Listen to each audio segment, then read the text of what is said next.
Welcome to Lore of the Rings, where we uncover the hidden roads of Middle-earth and tell the tales that Tolkien never wrote.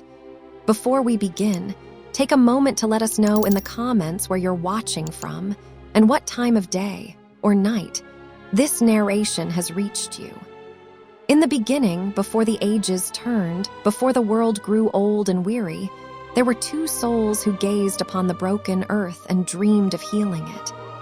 One was born of light, forged in the fires of creation, blessed by the valor themselves.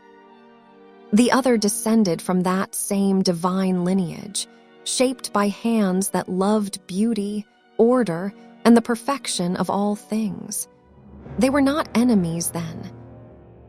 They were kindred spirits, bound by a shared vision, to transform the chaos left by Morgoth's ruin into a world of structure, beauty, and enduring peace.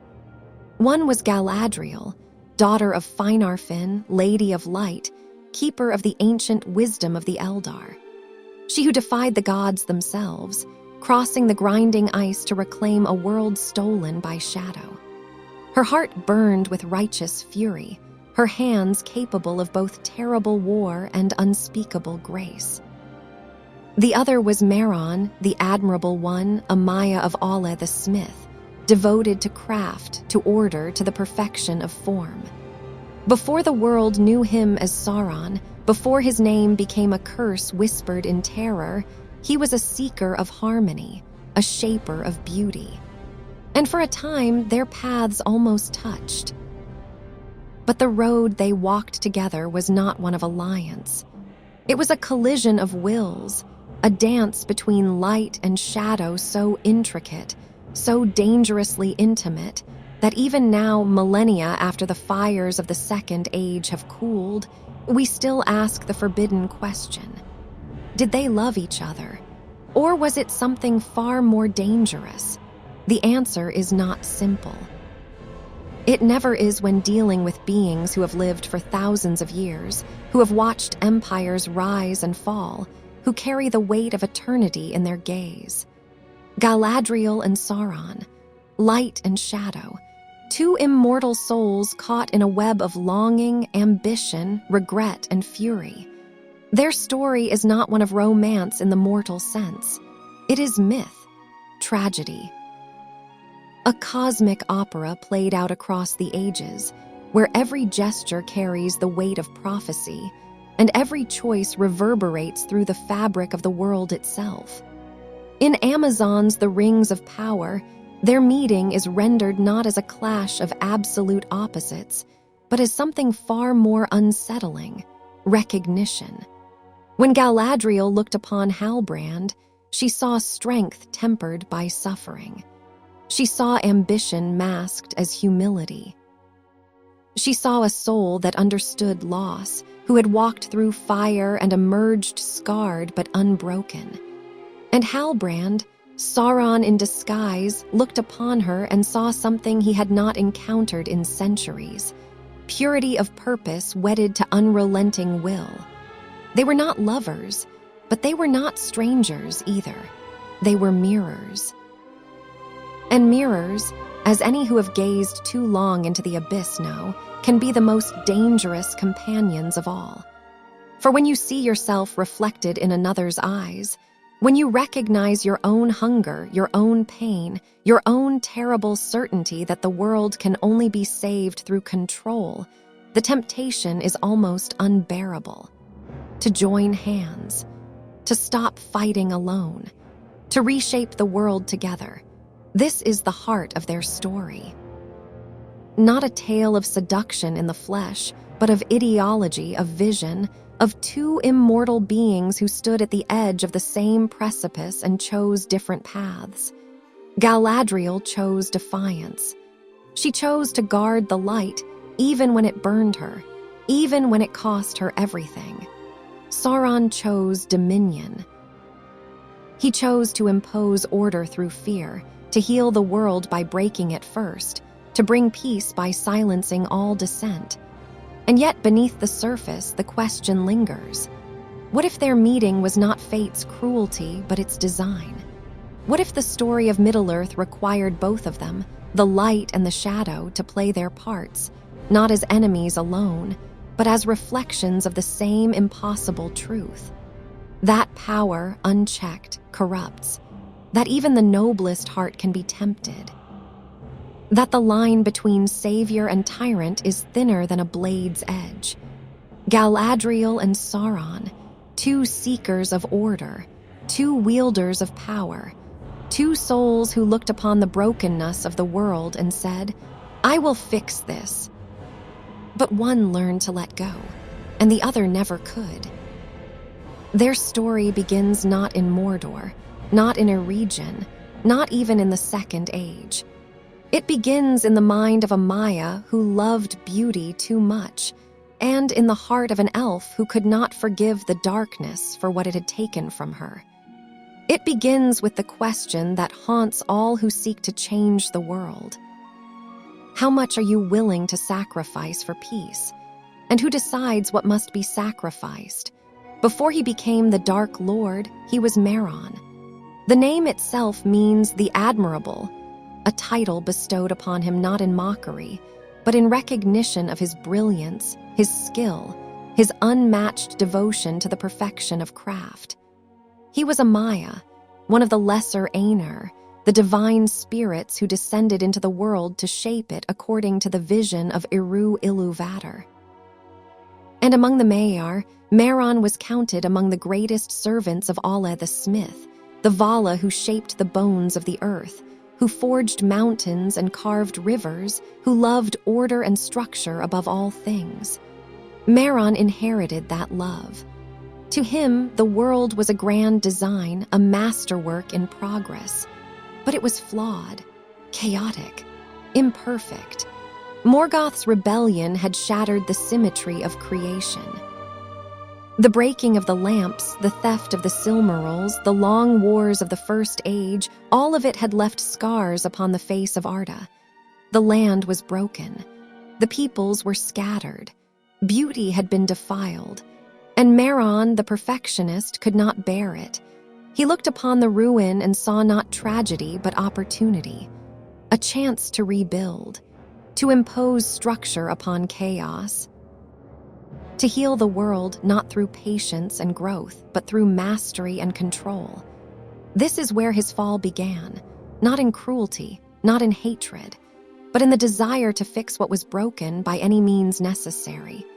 Tolkien himself wrote of Sauron's origins in his letters and notes, describing him as a being who loved order and coordination, and who desired to have things done according to his will. He was not evil in the beginning. He was ambitious, prideful, obsessed with perfection. And it was that obsession that made him vulnerable to Morgoth. The Dark Vala saw in Meron a kindred spirit, not a servant born of malice, but a mind desperate for control. Morgoth did not corrupt Meron through promises of power alone. He corrupted him through philosophy. "Look at the world," Morgoth whispered. "See how it crumbles. See how the elves and men squabble and destroy. They are children incapable of greatness. But you and I, we could bring order. We could reshape this world into something enduring, something perfect." And Meron listened. He did not join Morgoth out of hatred for the valor. He joined because he believed, truly believed, that Morgoth's vision was the only way to save the world from itself. This is the tragedy of Sauron. He was not a monster from the beginning. He was an idealist who lost his way. And here is where the parallel to Galadriel becomes impossible to ignore. For Galadriel, too, was driven by a vision of order and beauty. She who had walked in the blessed realm of Valinor, who had seen the light of the two trees, who carried within her the memory of a world unspoiled, she, too, looked upon Middle-earth and saw only brokenness. She, too, sought to heal it. But where Meron turned to domination, Galadriel turned to preservation. Where he sought to impose his will, she sought to guard what remained.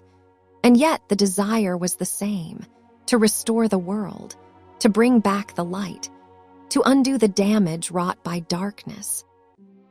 In Tolkien's writings, Galadriel is described as one of the chief actors in the rebellion of the Noldor, the elves who defied the valor and left Valinor to reclaim the Silmarils stolen by Morgoth.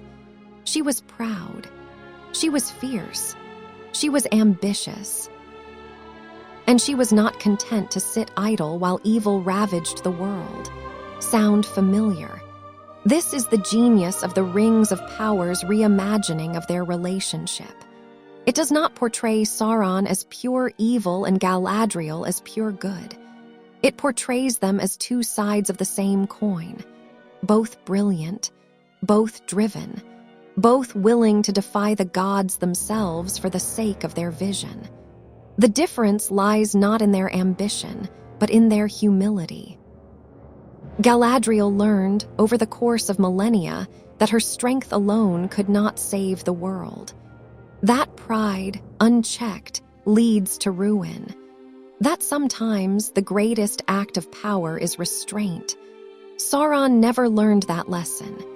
He believed to the very end that he alone possessed the vision necessary to heal Middle-earth. That his will, imposed universally, would bring lasting peace. And in that belief, he became the very chaos he sought to destroy. But in the beginning, before the rings were forged, before the wars were waged, before the shadow fell, Mehran and Galadriel were not so different. They both looked upon the world and saw something worth saving. They both carried the weight of divine heritage. She, the daughter of Finarfin, descended from the Valar themselves. He, a Maya, shaped by the hand of Allah. They both understood loss. They both understood longing. They both understood the terrible burden of caring too much. And that is what makes their eventual confrontation so tragic. Because when Galadriel finally sees Sauron for who he truly is, when the mask of Halbrand falls away and the Lord of Gifts stands revealed, she does not see a stranger. She sees the path she might have walked, the version of herself that chose dominion over humility, control over trust, power over peace. She sees the mirror, and she recoils. If Galadriel had looked upon Mehran then, in the days before Morgoth's shadow claimed him, would she have seen not a monster, but a mirror? Temptation does not always come dressed in shadow. Sometimes it arrives in the guise of a friend, a companion, a soul who understands your pain, who shares your vision, who whispers the words you have longed to hear. You are not wrong. The world does need saving, and together we can do it. This is the temptation that Halbrand, Sauron in disguise, offered Galadriel in the Rings of Power. Not seduction in the traditional sense, not romance, not lust, but something far more dangerous, partnership. When Galadriel pulled Halbrand from the sea, she did not know what she had found. She saw only a man scarred, weary, haunted by the weight of his past. A survivor like her. A warrior who had lost everything and yet continued to fight. She saw someone who understood. And in the darkness of the Second Age, when her people had grown weary of war, when even her closest allies doubted her relentless pursuit of Sauron, that understanding was a lifeline. Halbrand listened when others dismissed her.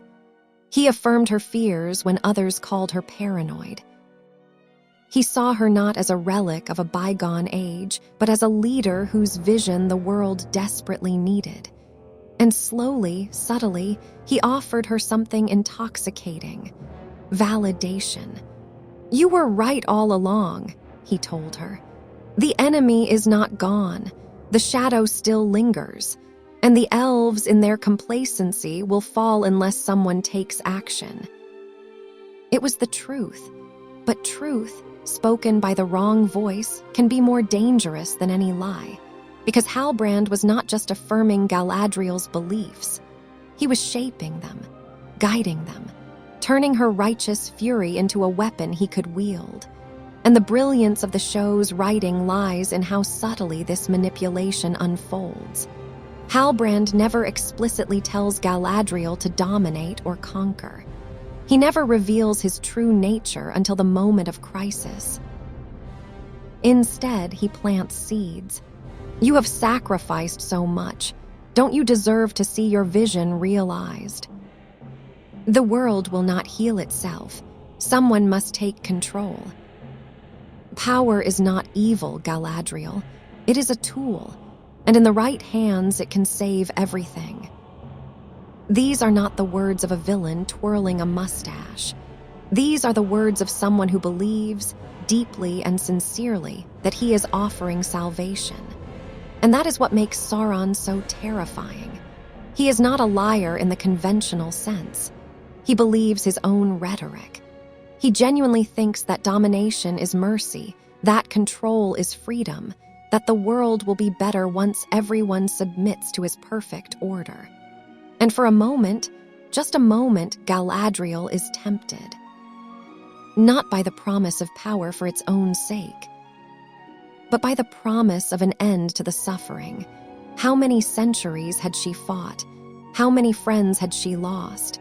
How many times had she been told to let go, to move on, to accept that evil could not be fully vanquished? And here was someone offering her a different answer. We can win, together. We can reshape the world. We can ensure that darkness never rises again. It is the oldest temptation in myth. The promise that if you just seize enough power, if you just take enough control, you can finally bring peace. But Galadriel, unlike so many others who have stood at that precipice, recognizes the trap. Not immediately, not without cost, but she sees it. The moment of revelation, when Halbrand's mask shatters and Sauron stands before her in his true form, is not just a plot twist. It is a moral reckoning. Because in that moment, Galadriel is forced to confront the truth she has spent centuries avoiding. That she is not so different from him. That her pride, her fury, her unrelenting drive to defeat the darkness, all of it has been shaped by the same flaw that consumed Sauron. The belief that she alone knows what is best for the world. And in the show's most devastating moment, Sauron does not offer her domination. He offers her partnership. You need me, he says. And I need you. Together, we could heal this broken world, bind all its people to our will, ensure that darkness never rises again. It is not a lie. Together, they could do it. She with her strength, her lineage, her connection to the light. He with his cunning, his mastery of craft, his ability to bend the world to his vision. They could reshape Middle-earth into something enduring, something orderly, something perfect. But Galadriel knows the cost. She knows that binding all people to our will is not salvation. It is slavery. She knows that no matter how righteous the intent, domination is domination. And so, she does the hardest thing a proud soul can do. She says no, not because she does not understand his vision. Not because she does not, on some level, share his desire for control, but because she has learned, through millennia of war, loss, and suffering, that true strength lies not in domination, but in restraint. She casts him down, but the question lingers. Did she ever truly stop hearing his voice? Even now, standing in the golden light of Lothlorien, does she ever wonder what might have been? Does she ever look upon the brokenness of Middle-earth and think, if I had said yes, could we have saved it? This is the tragedy of Galadriel. She rejected the darkness, but she will never be free of it because the temptation was not external. It was a part of her, a shadow cast by her own light. And shadows, as Sauron knows better than anyone, never truly disappear. They only wait for the sun to set. The greatest lies are not spoken. They are forged. In the Mid-Second Age, a figure appeared in the realm of a region. He called himself Anatar, the Lord of Gifts. He was beautiful, radiant, wise beyond measure. He spoke of healing the wounds of the world, of preserving the fading light of the elves, of creating works of power that would endure through the ages. The elven smiths, led by Celebrimbor, welcomed him. They did not know that Annatar was Sauron in disguise, and they did not know that every gift he offered came with a chain attached. The forging of the Rings of Power is one of the most pivotal events in Tolkien's legendarium. It is the moment when Sauron's cunning reached its apex, when his understanding of craft, beauty, and desire allowed him to ensnare the free peoples of Middle-earth in a trap so elegant, so seductive, that even the wisest could not see it until it was too late. But the story of the rings is also, inextricably, the story of Galadriel. Because while Sauron deceived the smiths of a region, Galadriel was one of the few who doubted him. She did not trust Annatar. She sensed something false in his perfection, something hollow in his generosity. And her mistrust, her refusal to fully embrace his vision, created a fracture in Sauron's plan. A fracture that would ultimately lead to the creation of the Three. The Three Rings, Vilya, Narya, and Nenya, were the last and greatest of the Rings of Power. Unlike the others, they were forged without Sauron's direct touch. Celebrimbor, guided by the knowledge Annatar had given him but working in secret, poured into them all his skill, all his longing, all his desperate hope to preserve the beauty of the elven realms. And yet, the shadow of Sauron lingered over them. For though he did not touch the Three, the craft that made them possible came from him. The knowledge, the technique, the very concept, all of it bore the fingerprints of the deceiver. This is the tragic irony at the heart of the rings. The purest creations of the elves were born from the teachings of the Dark Lord. And Galadriel, who would one day wear Nenya, the ring of adamant, understood this better than anyone. She knew that the light she wielded was not untainted. That the power she used to protect Lothlorien, to preserve its beauty against the ravages of time, came from a source corrupted by shadow. And yet she wore it, not because she was ignorant of its origin, but because she understood the terrible necessity of it. The world was fading. The elves were diminishing. Morgoth's curse upon the earth, the slow decay of all things, the inevitable entropy that would claim even the fairest realms, could not be stopped by strength of arms alone. It required power. And power, as Sauron knew, always comes with a price. The rings were not evil in themselves. They were tools, instruments of preservation and mastery. But like all tools, they reflected the intent of their wielder. In Sauron's hands, they became chains. In Galadriel's hands, they became shields. But the boundary between the two was thinner than she would have liked to admit. There is a moment in Tolkien's writings when Frodo offers Galadriel the One Ring, and for a heartbeat, she is tempted. She sees in that terrible artifact the culmination of everything she has fought for. The power to impose her will upon the world, to make Middle-earth beautiful again, to undo the damage wrought by Morgoth and Sauron, to become, in essence, what Sauron promised her she could be, a queen, terrible and great, beautiful and dreadful, but she refuses.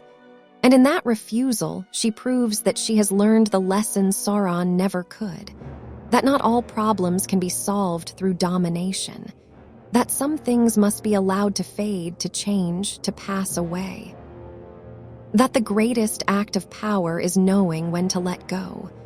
But the shadow of the rings, the knowledge that her greatest works, her most enduring legacy, are built upon the foundation of Sauron's deception, never leaves her. Galadriel's light is pure, but the vessel that contains it is not. And that is the cost of living in a world touched by the shadow. You can fight it. You can resist it. You can guard the light with every fiber of your being, but you cannot escape it. The rings were forged in deception. And though Galadriel's hands never touched the darkness directly, she wielded its fruit nonetheless. This is the paradox of her existence. She is the guardian of the light, but the light she guards is sustained by power born of shadow. And somewhere in the depths of Mordor, Sauron knows this. He knows that even in her defiance, she is bound to him, not through domination, not through the One Ring, but through the simple, inescapable truth that their fates are intertwined. Their rings were pure, but the song that forged them still carried his note. For 3,000 years, they circled each other, not in the flesh, not in open war, but in the realm of thought, of will, of the invisible currents that shape the fate of the world. Galadriel and Sauron, two immortal minds locked in a dance older than empires. She, in her golden realm of Lothlorien, weaving light and memory into a sanctuary against the tide of time. He, in his dark tower of Barad-dûr, forging armies and artifacts, bending nations to his will. They did not meet. They did not speak, but they were never truly apart. Every victory of light reminded her of the shadow she had rejected. Every conquest of darkness reminded him of the light he had lost. This is the heart of their story. Not a battle fought with swords, but a war waged in the soul. Galadriel's greatest weapon was not her strength, her beauty, or even her ring. It was her refusal. She refused Sauron's offer.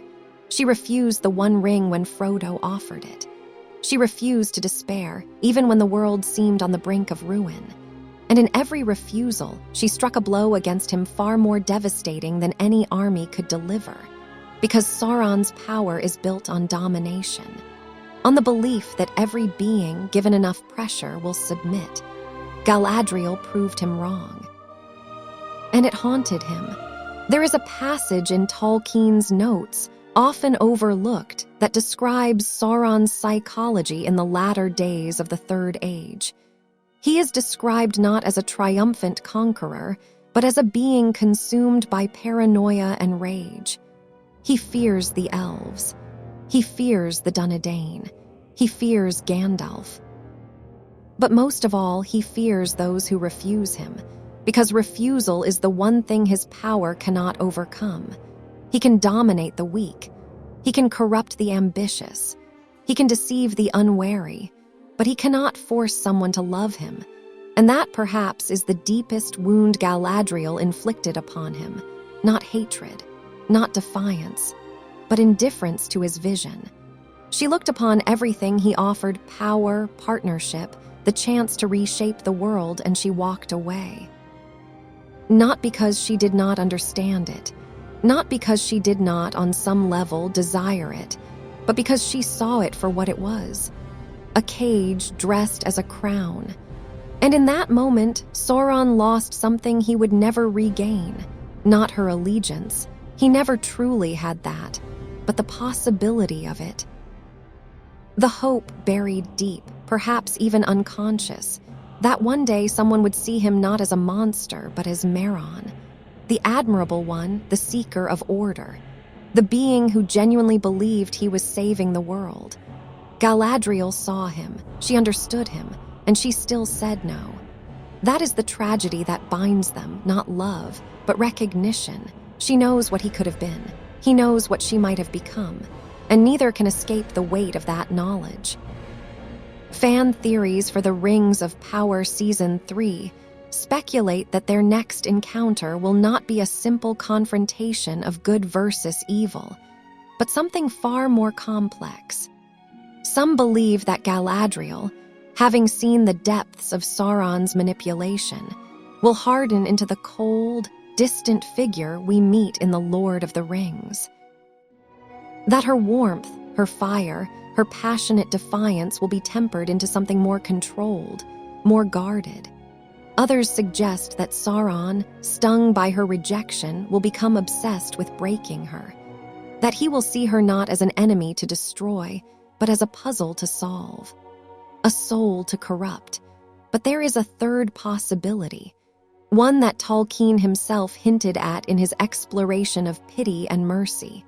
What if their next encounter is not about victory or defeat, but about understanding?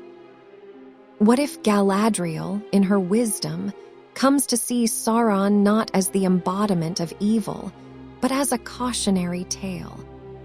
A reflection of what happens when ambition is divorced from humility, when the desire to heal becomes the need to control. And what if Sauron, in his pride, comes to see Galadriel not as a rival, but as the one thing he can never possess?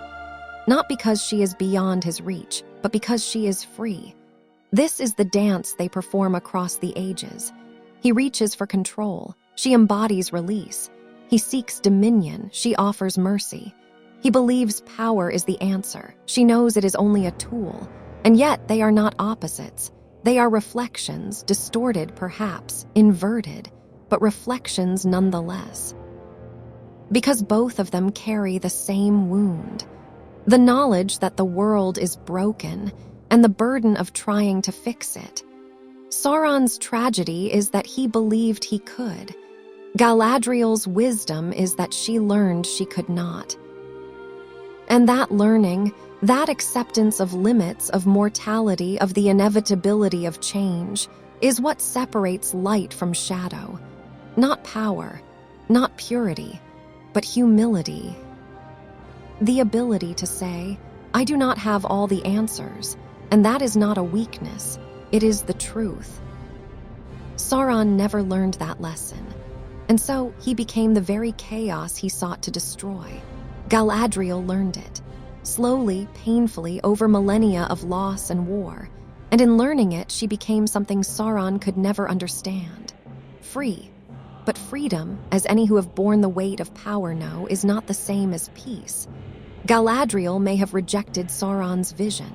She may have walked away from the temptation of the One Ring. She may have guarded the light with all her strength, but she carries the scars. She remembers the moment when she stood at the precipice, when she looked into the abyss and saw not a monster, but a mirror. And she knows, deep in her immortal heart, that the line between savior and tyrant is thinner than a blade's edge. That under different circumstances, with different choices, she could have walked the same path as Sauron. And that knowledge, that terrible, humbling knowledge, is what makes her great. Not her power, not her beauty, not her lineage, but her awareness of her own capacity for darkness, and her choice, made again and again, to turn toward the light. What if redemption lies not in destroying the darkness, but understanding it? Was there ever love between them, or only the illusion of it? It is a question that haunts every analysis of Galadriel and Sauron's relationship. A question that fans debate, scholars dissect, and the show itself deliberately leaves unanswered. Because the truth is more complicated than a simple yes or no. Love, in the mortal sense, is defined by vulnerability, by trust, by the willingness to be seen fully and completely by another soul. And neither Galadriel nor Sauron possessed that vulnerability. Galadriel was too guarded, too scarred by loss, too aware of the weight she carried. She could not afford to trust, not fully, not after everything she had endured. Sauron was too calculating, too consumed by his vision, too incapable of seeing others as anything more than instruments in his grand design. And yet, there was something between them, a recognition, a resonance, a pull, not love, but not merely strategic alliance either. It was the gravitational force of two stars orbiting each other, too close to ignore, too opposed to ever truly merge. Tolkien's mythology is rich with themes of love and corruption, but it is also deeply concerned with the question of control. Who holds power? How is it used? And what happens when power becomes the goal rather than the tool? Sauron's entire philosophy is built on control. He believes that free will is the source of chaos, that left to their own devices, the peoples of Middle-earth will destroy themselves. And so he seeks to impose order, to dominate, to ensure that every being acts in accordance with his vision of perfection. This is not love, it is possession. And yet, Sauron believes it is mercy. He genuinely thinks that by binding the world to his will, he is saving it. That domination is a form of care. This is the insidious nature of his corruption. He does not see himself as a tyrant. He sees himself as a savior. And when he looked upon Galadriel, he did not see an enemy. He saw a kindred spirit. Someone who understood the burden of power, the weight of responsibility, the loneliness of being one of the few who truly cared. He offered her partnership, not romance, but something deeper, the chance to be understood. For someone who has lived for thousands of years, who has watched empires rise and fall, who has outlived countless friends and allies, that offer is almost unbearably seductive, because immortality is lonely. And the longer you live, the harder it becomes to find someone who sees you not as a relic, a symbol, or a tool, but as a person. Sauron offered Galadriel that recognition. "I see you," he said. "I know what you have sacrificed, I know the weight you carry, and I can share that burden." It was a lie, but it was also, in its twisted way, true, because Sauron did see her. He understood her ambition, her pride, her desire to heal the world. He just did not care about her as a person. He cared about what she could become, what she could help him achieve. And that is the difference between love and manipulation. Love seeks the good of the other. It celebrates their freedom. It honors their choices, even when those choices lead them away. Manipulation seeks to possess, to control, to reshape the other into a tool. Sauron offered Galadriel recognition, but only if she submitted to his vision. Galadriel offered Sauron nothing because she understood that he was incapable of receiving it. And yet the question lingers. Did she ever care for him, not for Sauron, but for Halbrand, the man she met in the sea, the one who listened, who understood, who seemed to carry the same wounds she did? Was there, for a brief moment, something genuine between them? Or was it always manipulation from the very beginning? The show deliberately leaves this ambiguous, and that ambiguity is powerful because it reflects the reality of manipulation. Often, we do not realize we have been used until it is too late. We look back on moments of connection and wonder, was any of it real? Did they ever truly see me? Or was I always just a means to an end? Galadriel will never know for certain. She will never know if Halbrand's kindness was genuine or calculated, if his understanding was empathy or strategy. And that uncertainty is its own kind of wound, because it means she can never fully trust her own judgment. She who has lived for millennia, who has faced the greatest evils of the age, was deceived by the Dark Lord himself, and that knowledge humbles her. It reminds her that wisdom is not the same as invulnerability, that even the wisest can be fooled, and that the greatest weapon against deception is not strength, but self-awareness. Galadriel's empathy, her ability to see the suffering in others, to recognize the wounds that drive them, is both her strength and her vulnerability. It is what allowed her to see Halbrand as more than a tool, to offer him grace when others would have offered only suspicion. But it is also what Sauron exploited.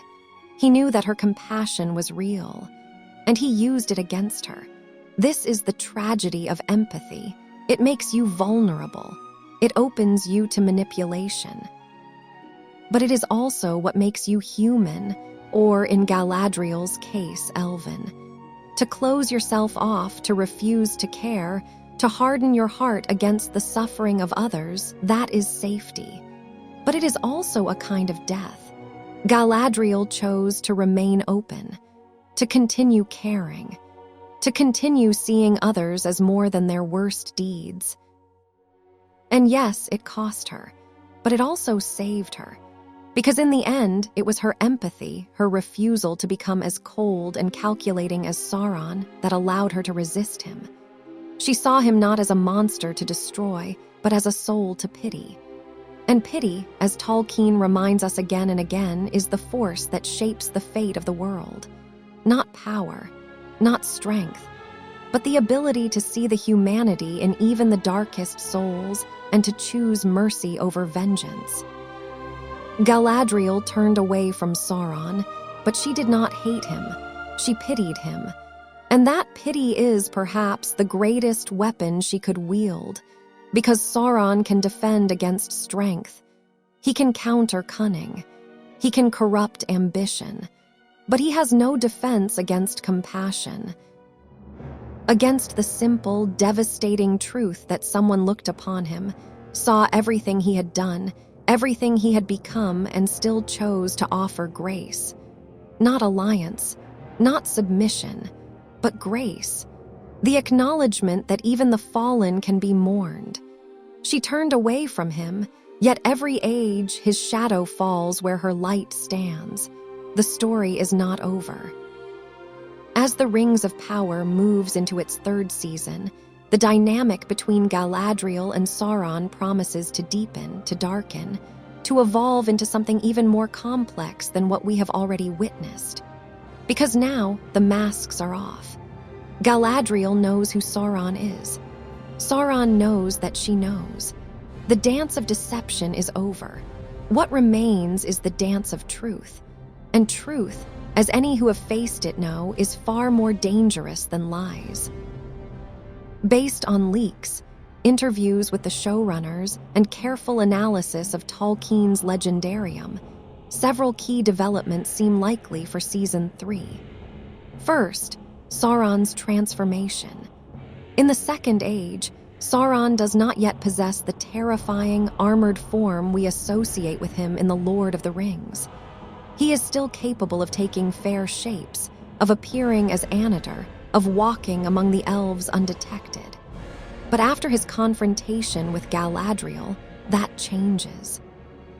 The showrunners have hinted that Sauron's rejection, his failure to turn Galadriel to his cause, will mark a turning point in his strategy.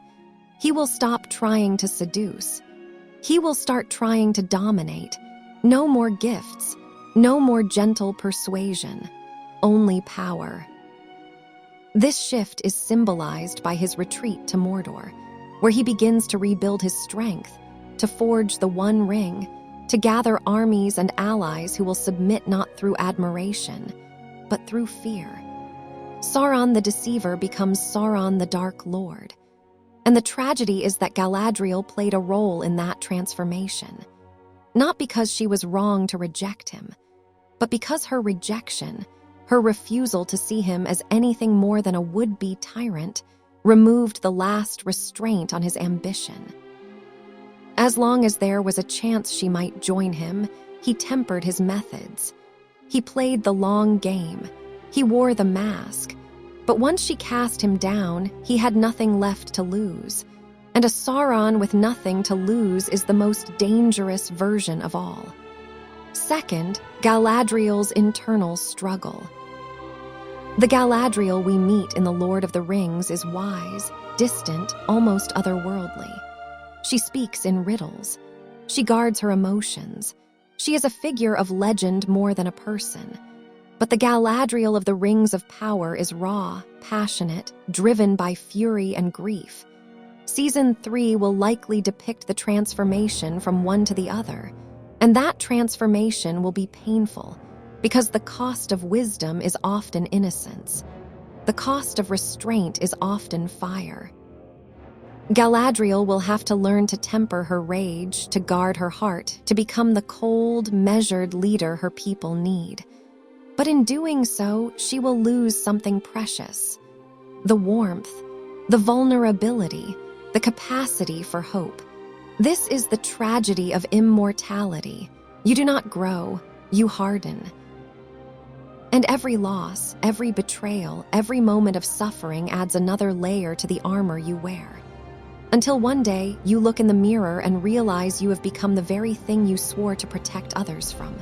Distant, untouchable, safe, but alone. Third, the forging of the One Ring. The One Ring is not just an artifact, it is a declaration. Sauron, having failed to win the world through persuasion, will attempt to claim it through domination.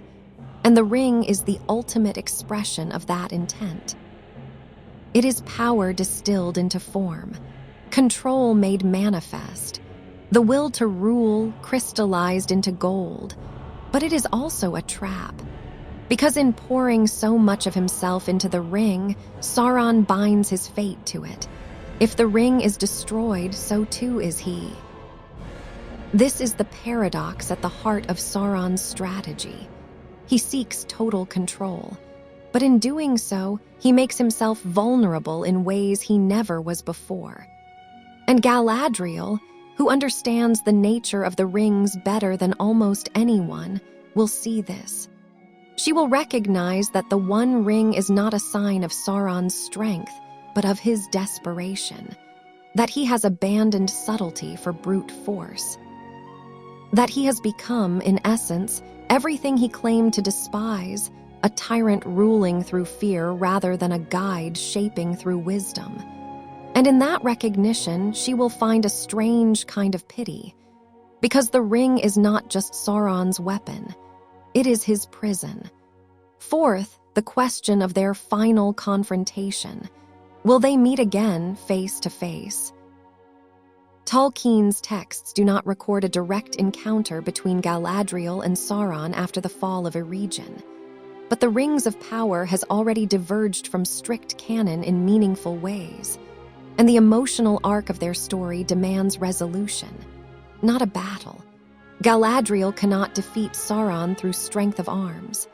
She is mighty, but he is a Maya, a being of divine origin, but a confrontation of wills, a final exchange of words. That is not only possible, it is necessary. Because the heart of their story is not physical combat, it is philosophical conflict. The question of whether the world can be saved through power, or whether power itself is the problem. And that question cannot be resolved through swords, only through choice. When Sauron whispers again, whether in person or through the subtle influence of the rings, Galadriel will have to answer. Not with defiance, not with rage, but with clarity. The clarity that comes from having walked to the edge of the abyss and chosen to step back. She will look upon Sauron, upon the vision he offers, the power he promises, the world he seeks to create, and she will say once more, no, not because she does not understand, but because she does. And in that final refusal, she will prove that the light is not defined by its strength, but by its choice to shine, even in the darkest places. When he whispers again, will she have the strength to answer or the wisdom to listen? In the heart of Lothlorien, beneath the golden leaves of the Malorn trees, stands a basin of silver. It is called the Mirror of Galadriel, and it shows not what is, but what might be, what could be, what the viewer most fears or most desires. It is a tool of vision, but it is also a tool of revelation. For when you gaze into the mirror, you do not see the world, you see yourself. Galadriel has looked into that mirror countless times. She has shown it to others, to Frodo, to Sam, to those who seek answers in the depths of its waters. But there is one vision she has never shared, one image that haunts her, even now, even after millennia have passed. It is the vision of herself standing beside Sauron, not as enemies, but as equals. Two rulers, crowned in light and shadow, reshaping the world according to their will. It is a lie, of course. A vision of what could have been if she had made a different choice, if she had said yes when Sauron offered his hand. But it is also a truth, because the mirror does not lie. It shows what is possible. What exists in potential within the soul of the one who gazes upon it? And the fact that Galadriel can see that vision, that she can imagine herself beside him, ruling, dominating, imposing order through power, means that the capacity for it exists within her, not as a certainty, but as a possibility. And that is the burden she carries, the knowledge that she is not so different from Sauron, that under different circumstances, with different choices, she could have become what he became: a tyrant, a dominator, a soul consumed by the need to control. This is what the mirror shows her, not Sauron's face, but her own, reflected in the darkness. And every time she looks upon it, she is reminded of the most important lesson of her long, long life: that the line between light and shadow is not drawn by others. It is drawn by you, every day, every moment, every choice. The world does not divide neatly into heroes and villains. It divides into those who recognize their capacity for darkness and choose to resist it, and those who do not. Sauron never recognized his capacity for evil. He believed to the very end that he was righteous, that his vision was pure, that the world would be better under his rule, and in that certainty he damned himself. Galadriel recognized her capacity for darkness. She saw it in the mirror. She felt it in her heart. She confronted it when Frodo offered her the ring, and she chose to turn away, not because it was easy, not because she did not desire power, but because she understood that the desire itself was the danger. This is the wisdom she has gained through millennia of war, loss, and suffering. That power is not the answer. It is the question, and the answer is always the same. No, the video ends where it began, with Galadriel standing in the golden light of Lothlorien, gazing into the mirror, seeing not the future, but the past. The moment when she stood at the precipice. The moment when Sauron offered his hand. The moment when she looked into his eyes and saw not a monster, but a mirror. And the voiceover speaks the final words. Light and shadow are not enemies. They are halves of the same song. One cannot exist without the other. One gives the other meaning. Galadriel is light, but her light was forged in shadow.